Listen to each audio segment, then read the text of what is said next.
Myanmar এবং বাংলাদেশের মধ্যে বিবাদ ক্রমশ বৃদ্ধি পেয়ে চলেছে। ক্রমাগতই আরাকান আর্মির দ্বারা সমস্যার সম্মুখীন হয়ে রোহিঙ্গা মুসলমানরা বাংলাদেশের মধ্যে প্রবেশ করেছে। এতদিন পর্যন্ত বাংলাদেশে এতটা সমস্যা হয়নি, কিন্তু যখন তথ্য সামনে বেরিয়ে আসে যে 60,000-এরও বেশি রোহিঙ্গা মুসলমান বাংলাদেশের সীমানায় প্রবেশ করে নিয়েছে, তখন বাংলাদেশও আশ্চর্য হয়ে যায়। বাংলাদেশও এখন এই বিষয়টাকে হ্যান্ডেল করার জন্য নিজেদের সেনাবাহিনীকে অ্যালার্ট মোডে রেখে দিয়েছে।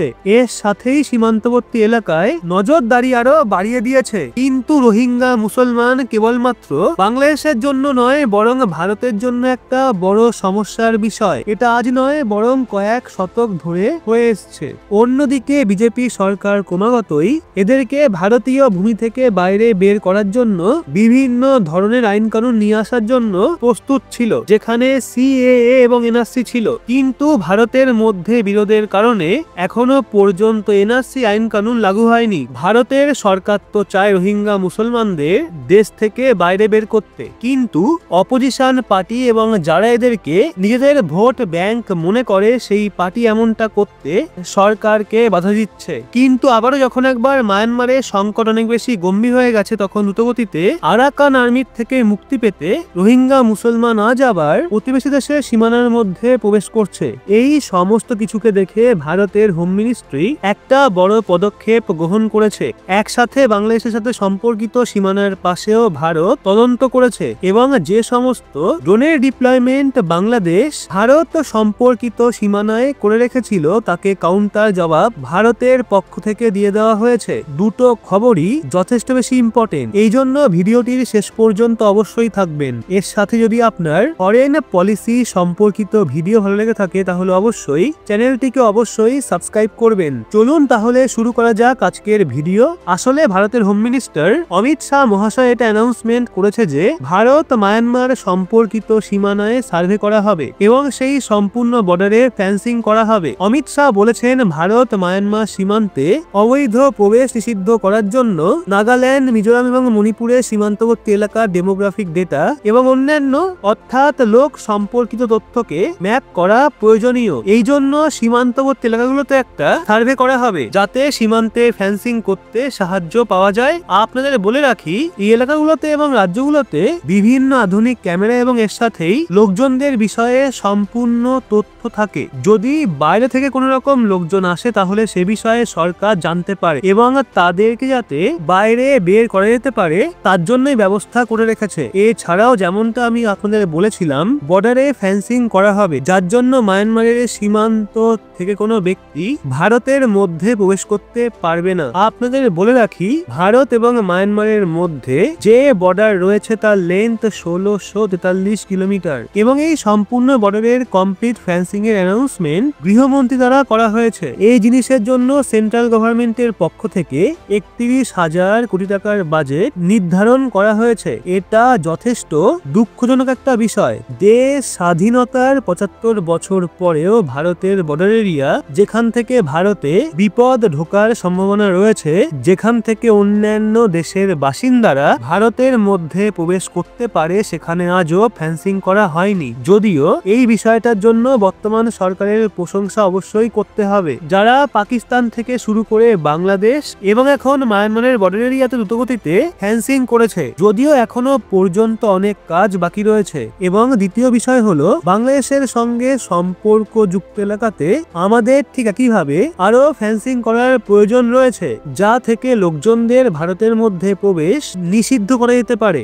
আপনাদের বলে রাখি, অমিত শাহর অ্যানাউন্সমেন্টের মধ্যে সবচেয়ে বিশেষ গুরুত্বপূর্ণ কথা হলো ডেমোগ্রাফিক ডাটা, অর্থাৎ জনসংখ্যার ডেটা কালেক্ট, যেটা সরকার দ্বারা করা হবে, সেটা যথেষ্ট ইম্পর্টেন্ট একটা বিষয়। এ থেকে বাইরের লোকজনদের চিহ্নিত করতে সরকারের সাহায্য হবে। সরকার দ্বারা গ্রহণ করা এই পদক্ষেপের বিষয়ে নিজেদের মতামত কমেন্ট বক্সে অবশ্যই জানা। এবার যাওয়া যাক দ্বিতীয় খবরের দিকে। আসলে এখন খবর বেরিয়ে আসছে যে বাংলাদেশ বর্ডারের কাছে ভারত নিজেদের সুখোই ফাইটার জেটকে অ্যালার্ট মোডে রেখে দিয়েছে এবং যে কোনো ধরনের গতিবিধি যদি ভারতের বর্ডারের কাছে বাংলাদেশের পক্ষ থেকে লক্ষ্য করা যায় তাহলে দ্রুতই এই ফাইটার জেট তদন্ত করবে। এর সাথেই ভারত বাংলাদেশি ড্রোনকেই হুমকি দিয়েছে যে তাদের ড্রোন যেন ভারতীয় সীমান্তে ভুল করেও প্রবেশ না করে। এমনটা করলে তারা আর ফিরে যেতে হতে পারবে না, শুটডাউন করে দেওয়া হবে, যেমনটা কয়েকবার ভারত পাকিস্তানের ড্রোনের সঙ্গে করেছে। শুধু তাই নয়, বাংলাদেশের ড্রোনের জবাব দেওয়ার জন্য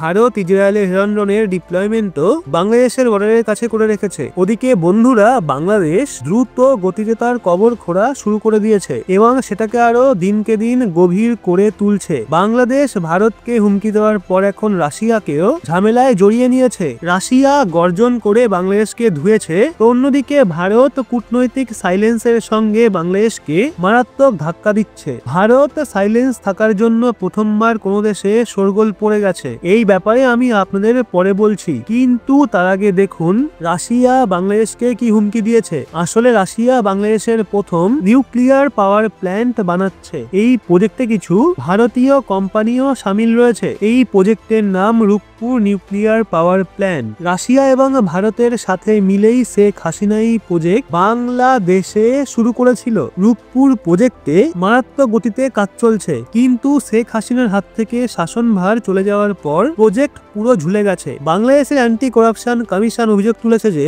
শেখ হাসিনা এবং তার ছেলে এই প্রজেক্টে প্রচুর ঘুষ খেয়েছে। এই ঘুষ প্রায় $5 বিলিয়ন হতে পারে। এক্ষেত্রে এই প্রজেক্টে কোনো রকম কাজ হওয়া উচিত নয় এবং শেখ হাসিনা এবং তার ছেলের ওপর মানি লন্ডারিং এর কেস ফাইল হতে পারে। কিন্তু আপনাদের বলে রাখি, শেখ হাসিনাকে ফাঁসানোর চক্করে বাংলাদেশ অজান্তে রাশিয়ার ওপরও করাপশনের অভিযোগ চাপিয়েছে। এক্ষেত্রে রূপপুর পাওয়ার প্ল্যান্ট বানানো রাশিয়ার সরকারি কোম্পানি রোসাটম মোহাম্মদ ইউনুস সরকারের ওপর খিচ খেয়ে গেছে। রোসাটম কোম্পানি স্টেটমেন্ট জারি করে বাংলাদেশের এই অভিযোগকে অস্বীকার করেছে। রোসাটম বলেছে, আমরা আমাদের পরিচালনায় ট্রান্সপারেন্সি রাখি, আমরা সুনিশ্চিত করছি যাতে করাপশন একদমই না হয়। নিজেদের ইমেজকে পরিষ্কার রাখার জন্য আমরা এখন কোর্টে যেতে প্রস্তুত আছি। বাংলাদেশ প্রজেক্টটাকে বরবাদ করার জন্য এই অভিযোগ লাগিয়েছে। যাই হোক, এবার আসি ভারতের সাইলেন্ট থাকার বিষয়টার দিকে। বাংলাদেশ কিছু ঘন্টা আগেই ভারতের কাছে শেখ হাসিনার প্রত্যর্পণের আবেদন করেছে, কিন্তু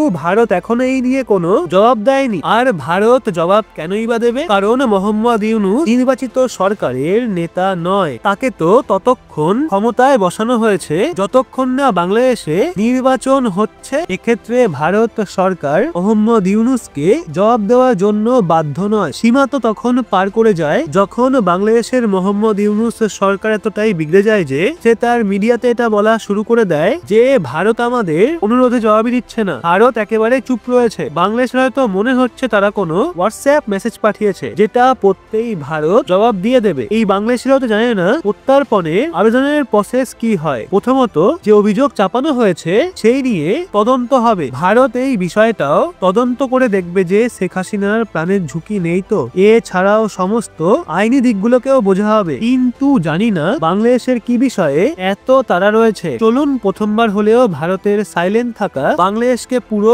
পাগল করে দিচ্ছে। তো বন্ধুরা, এখন এই বিষয়ে আপনাদের কি মতামত কমেন্টে অবশ্যই জানান এবং ভিডিওটা ভালো লাগলে লাইক করে শেয়ার করুন আপনার বন্ধু বান্ধবদেরকে। সেই সাথে চ্যানেলটি সাবস্ক্রাইব করে চোখ রাখুন রহস্য বাংলার পর্দায়। পাগল করে দিচ্ছে। তো বন্ধুরা, এখন এই বিষয়ে আপনাদের কি মতামত কমেন্টে অবশ্যই জানান এবং ভিডিওটা ভালো লাগলে লাইক করে শেয়ার করুন আপনার বন্ধু বান্ধবদেরকে। সেই সাথে চ্যানেলটি সাবস্ক্রাইব করে চোখ রাখুন রহস্য বাংলার পর্দায়।